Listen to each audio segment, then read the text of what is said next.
the next Mishnah we want to discuss, also in the fifth parak, is going to be the 13th Mishnah in the fifth parak. And this is very interesting. You know, we're going to really, it'll change our perspective on things once we take a good look at it. This Mishnah reads like this. Arba midot ba'adam. There are 4 different character types among people. Sheli, sheli. One who says, what's mine is mine. My property is sheli, sheli. What's mine is mine. Vishelcha, shelcha, shelach. And what's yours is yours. So think about it this way. I'm me, you're you. What's yours is yours. What's mine is mine. We're not bothering each other, so to speak. Okay. Zo mida benonit. This is the average character type. This is in the middle. And some say, V'yeshomrim zo midat Sodom. And this was the character trait of Sodom. Sodom and Gomorrah, the very famous place that was destroyed. Some say that this is the midah of Sodom. Now there's another midah. Sheli shelcha v'shelcha sheli. What's mine is yours, and what's yours is mine. So it's the opposite. The first two were keeping to each themselves. This one is saying that what's yours is mine, and what's mine is yours. Extreme, the opposite. What's wrong with this idea? So the Mishnah defines this type of temperament, this type of attitude as foolish, unlearned. Because obviously you can't assume that because you want to give of yours doesn't mean the other has to give of his. Maybe it's his decision. Can't make a philosophy that we share everything. Very nice. That's actually communism, but which you see the Mishnah calls it foolish. So here's a very nice support against communism right here. The next one is sheli shelach v'shelcha shelach. What's mine is yours, and what's yours is yours. Now this fixes the problem, because if it's mine, it's my decision. I can give, I don't have to give. So if I want to give, fine, but I can't obligate you to give. So this is the chassid. This is the pious, and this is one who's going beyond the letter of the law, and this is a praised trait. This was the trait of Avraham Avinu. He gave and never expected anything in return. And the last one is shelcha sheli v'sheli sheli.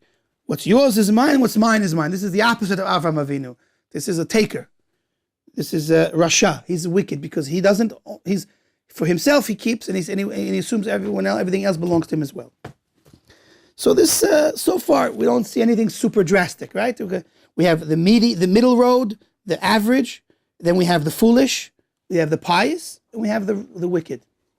There's just one problem, which everyone should be bothered by this. According to the Yeshomrim, why are we defining the midah, the characteristic, which really represents the essential, life view of Sodom and Gomorrah, as average?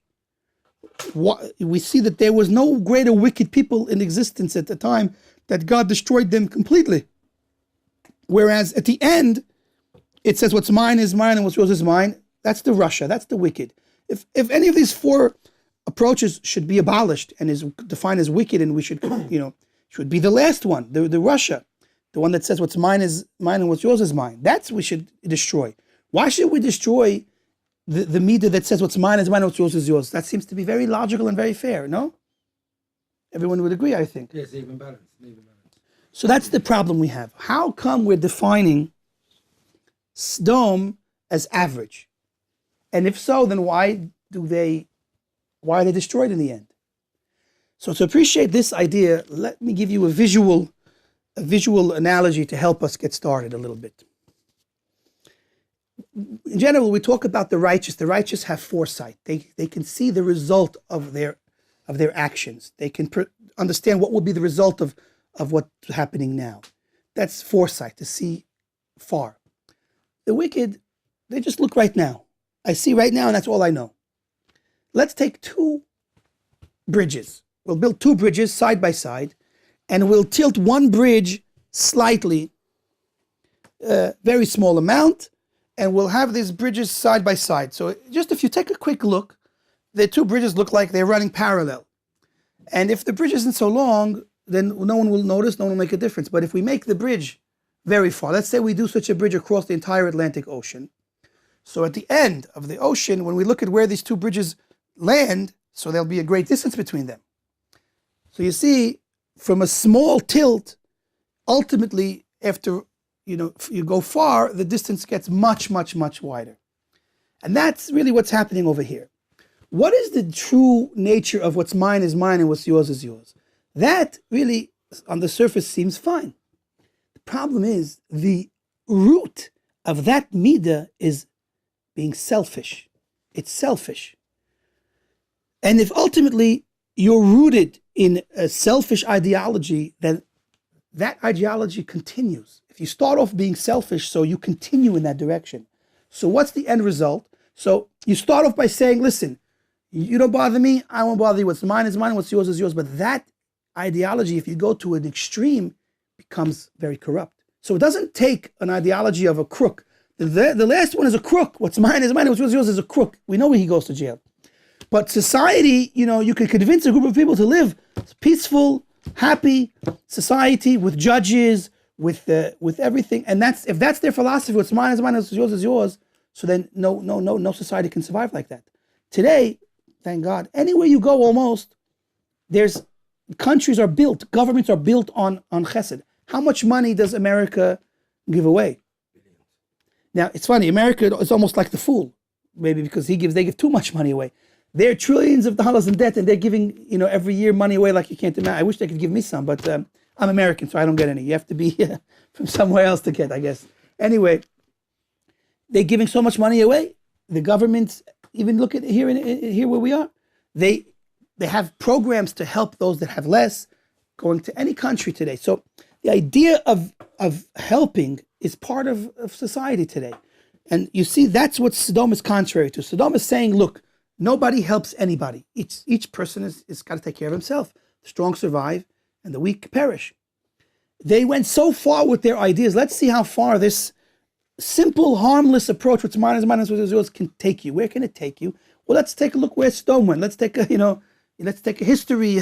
Let's travel around the Sodom. The Chazal, the rabbis tell us some of the atrocities that they were guilty of. First of all, on one occasion, a poor person traveled through Sodom and needed help. He was hungry. He needed money. And of course, what was the law in Sodom? The law in Sodom was you're not allowed to give charity because they took very seriously their ideology. What's mine is mine, what's yours is yours. And they made the law was that you're not allowed to give what's yours to someone else because it's not his.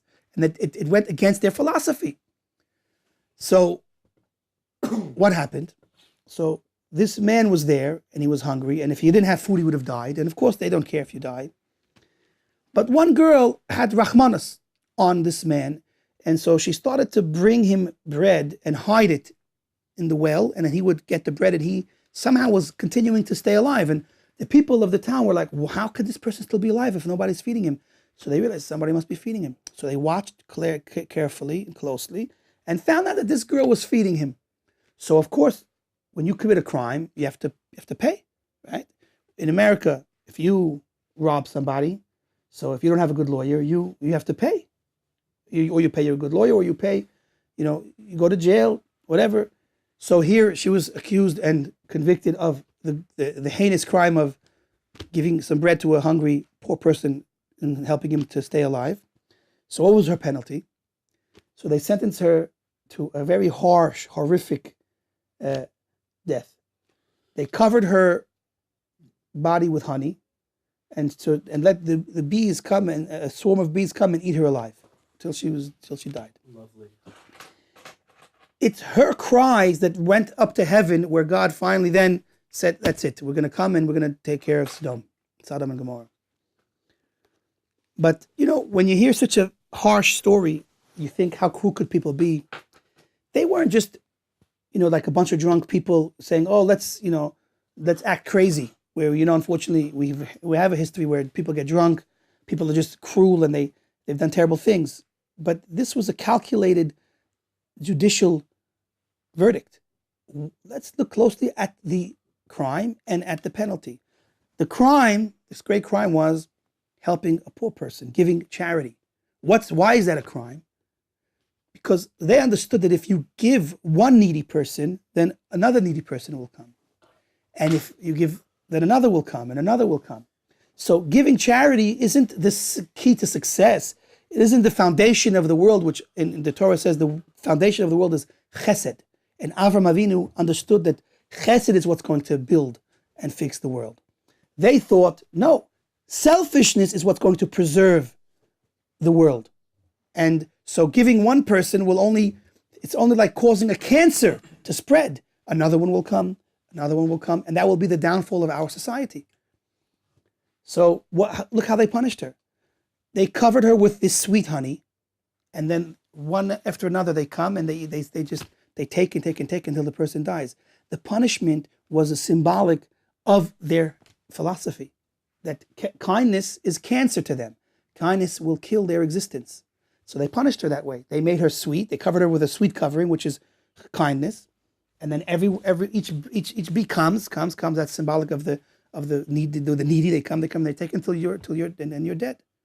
The punishment was an example of what they believed in, and that's how far people can go. If your base is selfish, but look how far it goes. There's no end, and ultimately being selfish is contrary to the purpose of creation. And that's why Avram is really the opposite of this trait. He came and said, no, we have to give. And he was the chassid in the story. And we follow in his way. And we know that the opposite. Chesed is the cure. Because when you share a little bit of what you have, so then you don't lose. Even logically, obviously it says charities up to 20%. But if the ones that have extra give a little bit, so they're not going to starve. And then they can help maintain and even build up a family that is starving to where they can eventually help themselves. So charity is not the cancer of the world, but the cure for the world. And that's what Avram understood. And that's what we have to realize. Sharing does not diminish from what you have. Now, besides God's blessing that says a double expression of the word giving, when you give, you get back. Also, the very word for giving in Hebrew, venasnu, if you read it that way, and we shall give, venasnu, reads backwards and forwards, a palindrome. That message is clearly that when you give, you get back. God says, in this area, test me. If you give charity, I guarantee you're going to get back more in charity.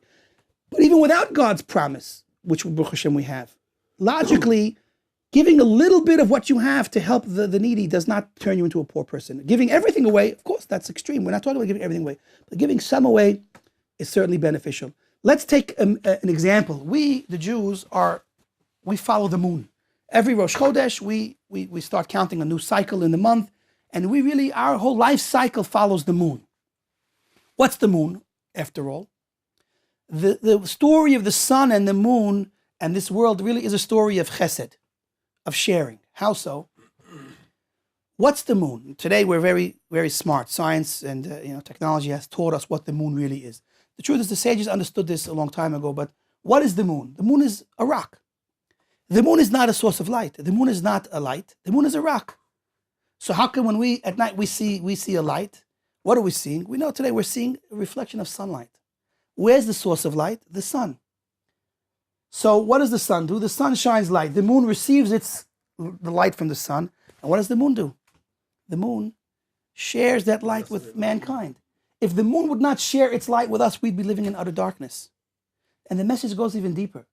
Let's talk about philosophy of when to share, when not to share. One could argue, when I'll be a millionaire, then I'll start giving charity. No, you should always give some. That's not you give like a penny. Right. But what we see that the mitzvah of tzedakah is not when you have a lot, start giving. The mitzvah is give a percentage of what you have. Meaning, if you have less, so you give less. If you have more, you give more.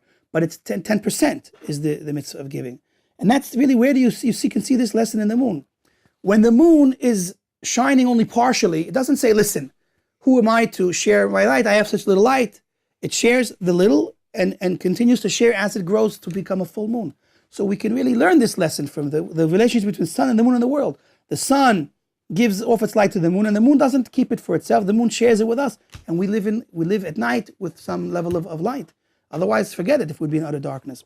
So really, the idea of sharing is the foundation of creation, chesed, kindness. And if we give a little bit of ourselves to help with money, with our time, with our efforts, with our energy. That is the cure, and that is how we're going to conquer this world for the side of goodness. And that is the secret that Avram understood, that chesed is the cure, not the disease. That's why he was diametrically opposed to the Sodom and Gomorrah.